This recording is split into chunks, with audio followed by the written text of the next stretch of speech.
back to the ranch. Got this kind of set up, little tuning table here. These are some used kids skis that I scored for my little man. But I'm just gonna lay down some wax. I know there's 1,000 videos of this on the internet, so I'm just gonna show you the way I do it, and hit me with the comments, you know, whatever. I know everybody does it a little different. This is out of that kit I got a few weeks back, and all I'm gonna do is, these look pretty good. Super dry right here, you can see, but the edges look good. There's not any major dings or anything. I'm just going to run this down, see if we get anything. We probably won't. Nope, not really. So that's fine. So what we're going to do is let this heat up, the old iron here, and it's up. So just some basic wax. This is warm weather wax, and I'm actually supposed to get snow on Tuesday, I think. Anyway, this is biodegradable, so this is the new stuff. So it's fluorocarbon free, which FIS is requiring now. FIS is the racing body that tracks all that stuff. So this is the good stuff, allegedly. And so that's what we're going to use. So we're heated up, lights off. Now there's two ways to go about this. You could do it this way and let it drip. That's one way. But what I like to do is I like to come down here, and I like to just do this number. Just put a little S on there, you know, and get it good on there. There's wax is like butter. You can have you can be light, you can have not enough, but there's no real such thing as too much butter. Just like that with ski wax. You can never have too much. So as dry as this was, it's fighting me here. So what'll happen is if it's super dry, it won't want to, you have to do it a few times. So let's see if we can't get her to butter up here. This was a super dry ski. Now some guys will say you got to use base cleaner, and some guys will say don't use base cleaner before you start. Some guys will do a hot wax like this and then scrape it off for cleaning purposes, and I might do that just to peel it out a little bit. But this is gonna, heating it up, obviously it opens the base, helps it take a lot better. Because if you're just in a hurry, you can just cram this stuff on, and then you could cork it. If you're at the top of the hill and you just need a touch for a race or something, you could certainly do that. It works, but it's not ideal. So if we were going to get real hardcore about this, and some guys are going to say I didn't wait long enough, and that's okay. But we could just peel this right back off to help clean the base, just like that. Just peel it right back off. I try to do long all the way down. It's harder to do with a full-size ski, of course, but it can be done. It can be done. So I always try to, no matter what I'm doing, I try to go tip to tail. So that's what we got. Like, see, you can see here already, it's a lot. What happened there? I don't know. We'll get some more wax. But you can see right through here where it was super dry, it took a bunch of wax. So what happened there? That's a strange, I get a strange spot. Oh, I bet that's some old wax coming up. Okay. Well, anyway, here we go. So now we've technically cleaned the base, and now that I'm feeling this, these edges are actually not too bad. So normally you would want to tune your edges first, and then wax, but we're just going to throw some wax on these bad boys. Some nice Dynastar 110s. Gosh, I'm not even sure how old these are. I don't remember seeing them, so that's alright though. This is going to be the perfect little ski for my buddy to step up to. Then we're going to take, oh man, having a heck of a time keeping this clean. Alright, just lather on some more here. And again, I'm of the idea that you can never have too much wax. You know, whatever. And for a kid's ski, for a kid's ski, you might tune it 2 times a year depending on how old they are, or if they're getting into racing, that's different. But for a kid's ski, you could tune it once in the fall, about now. Or, excuse me, wax it. You could wax it once in the fall and maybe 2 times through the season, and that's probably what I'll do for the little man. But if they're racing at all, you're going to want to try to get them tuned up pretty regular. Some people will do it before every race, and that's fine. Some people will do it once a week, and that's fine. Some people won't do it at all. You know, I've gone through phases where I didn't wax at all. Just, you know, if you wear the factory wax off, you got to get new skis, right? That's a good system. That's not a good, that's an expensive system, but you could do it. It could be done. So, now we've got a nice thick coat of wax on here. Ooh, it's looking nice. It says racing wax. I love that they put racing on there. I'm not sure that it matters too much, but so what we're going to do is we got her waxed up. We're going to let her sit for a minute. And then we're going to start in with a brush. And this is that same kit that I showed a couple weeks ago.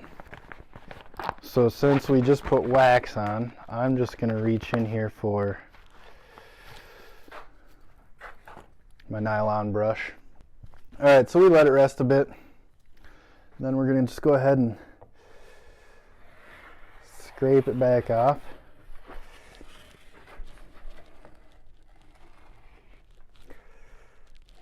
About like so. And that feels good. Then we're just going to take a brush. This is just the nylon brush. You could use all the different brushes if you want. Depends. Like, this is just a kid's ski, so I'm just kind of keeping it simple for myself. But I maybe left too much on here, but we're gonna.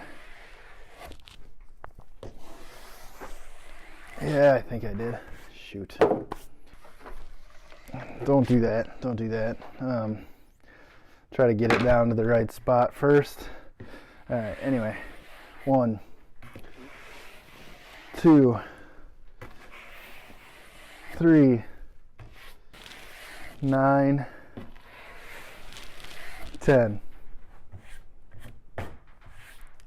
Just gonna wipe it down. I shouldn't really be touching it with my hand, in all honesty. Should probably wear gloves.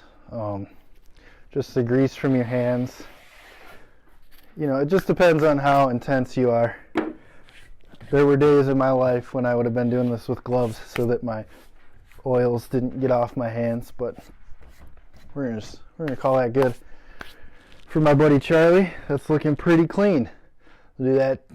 I mean, that's just a quick, simple wax. Nothing to it. You could then store this ski for the summer if you wanted, or you could ski it for a couple weeks. You know, it depends on how often you go. If you're skiing every day, oh boy, if you're skiing every day, you know, you might tune once a week, even if you're just recreational. If you're doing it yourself, if you're taking it somewhere to have it tuned, by golly, that would be expensive. This little notch here is just so you can do this number. Clean off your edges. You want your edges clean and sharp. That is definitely the key to success with edges. Clean and sharp. Or at least sharp. Clean, I don't know. What do you guys think? You just never know. So, and just like that. There we go. One ski, good enough. Good enough for a quick day out on the slopes. Certainly not perfect, and I don't think I'd do it quite that quick on a race ski for myself. or anyone else for that matter, but for the big man, it's not bad. It's not bad. It'll do good. This one's in a little rougher shape. Maybe we could investigate kind of how to fix some of that. So what I would do, because down here we've got kind of, this one's a little bit more banged up. So what we'll do with this one, what I would do, and I would never say that I'm right and you're wrong. If you don't like the way I do it, leave a comment. We can battle it out on the internet.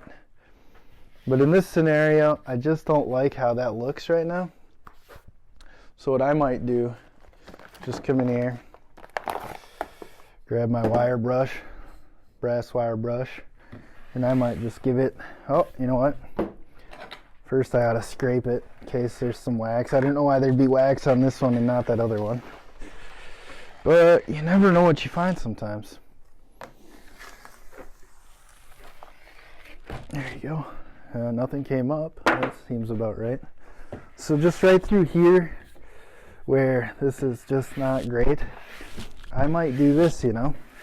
I might go ahead of my first wax. I might just run it down just to get everything going the right way. And that's going to feel a lot better than it did. And then just because I'm here, I'm going to take the in-between. This is probably it's labeled horsehair, I would guess. Although I don't think any horses were used to make it. And I'll just run it down. Then I come back. Try to keep your brushes as clean as you can. It's you know, it is what it is. You know, you might have to replace it from time to time. But nice and yeah, nice. Everything's kind of, the structure's all coming this way. It's all coming tip to tail, tip to tail. That's real nice. That's actually turning out real nice. Basically, so as far as wax goes, like if you touch your wax to your iron like this, and it starts smoking, you got her turned up too hot. Okay? And there's a lot of people that get real concerned about bubbling their bases up. That's a real thing that can happen, especially if you're not sure. But the best way to avoid that is to just go ahead, keep your iron moving. I don't know, I've done hundreds of skis over the years and I've never boiled a base. So bubbled, boiled, whatever you want to call it. Different people call things different. Soda, pop. But with FIS requiring non-fluorinated waxes, I might not be saying that word quite right, but you can't have fluorinated waxes when you're racing.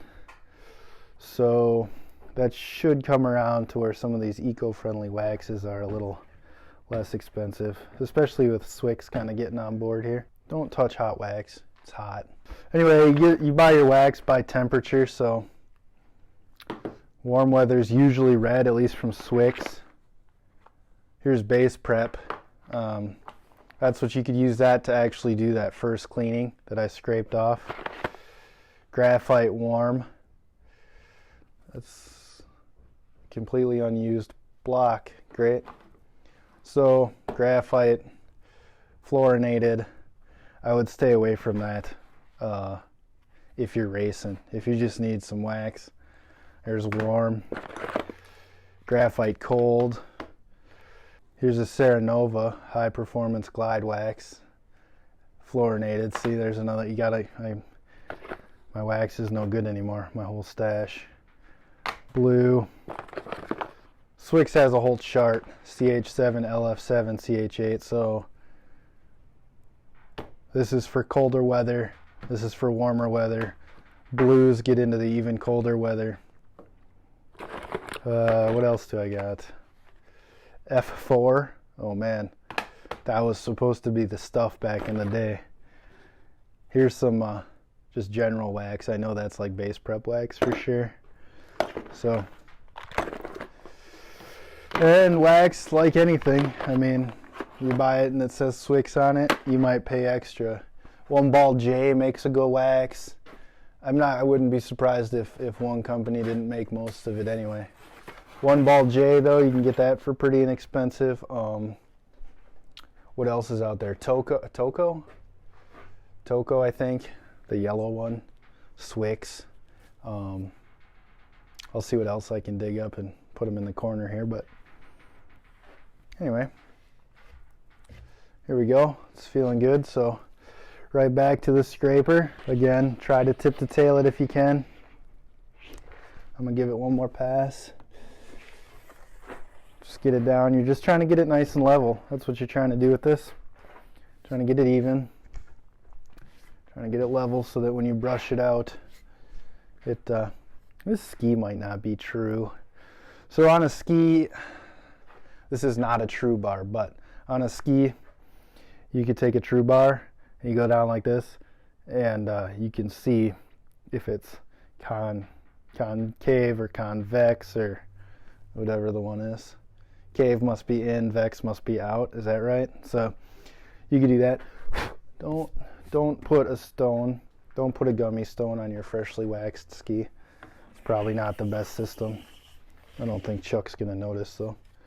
All right, and then just like before, I'm just trying to get some life back in these bad boys. So one, I'm guessing I'm a little warm still, is why it's clumping up like that. 10.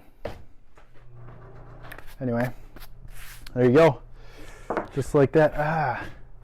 It's got to be because I didn't let it cool down enough. I haven't had it clump up like that too often. But you could do this with any ski. So here's the thing about a waxing iron: it doesn't have holes in it.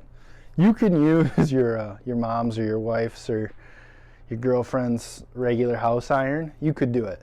The only thing is, it'll clog the holes and she'll be real mad if it's the only one she has. What am I trying to say? I don't know.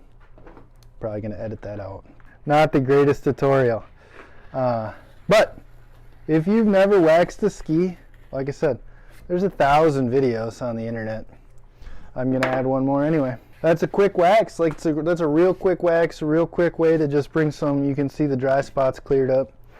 Real quick way to add some life to your ski if it's feeling sluggish when you're on the snow. Could be the snow, it could have a lot of water in it, could be a lack of wax. So let's compare again here. We got a little ding here. We need to hit some with some P-Tex, but you can see how dry this is compared to this. Looks pretty consistently the same color, and that's what you're looking for. You want your structure to run the same way, tip to tail. The other thing is the other thing you could do is wax it, scrape it, wax it, scrape it, wax it, scrape it before you do your final. And that's just going to build up the wax, build up the, get it into the base better, have it last a little longer. So if you're taking your favorite pair of skis to Colorado, and you don't want to pay for a tune while you're out there, if you're going to be out there for a week, layer up 4 or 5 layers of wax before you brush it. Should last you, unless you really get into some wild stuff. So Colorado, no matter where you're going, if you're going for a week and you don't want to take all your tuning gear, that'd be one way to go about it. There you go. Probably a short one this week, so tell your friends, subscribe, hit the like button for me, tell your friends. That's what I'm all about. So thanks for watching Let's Ski About That, and we'll see you next week.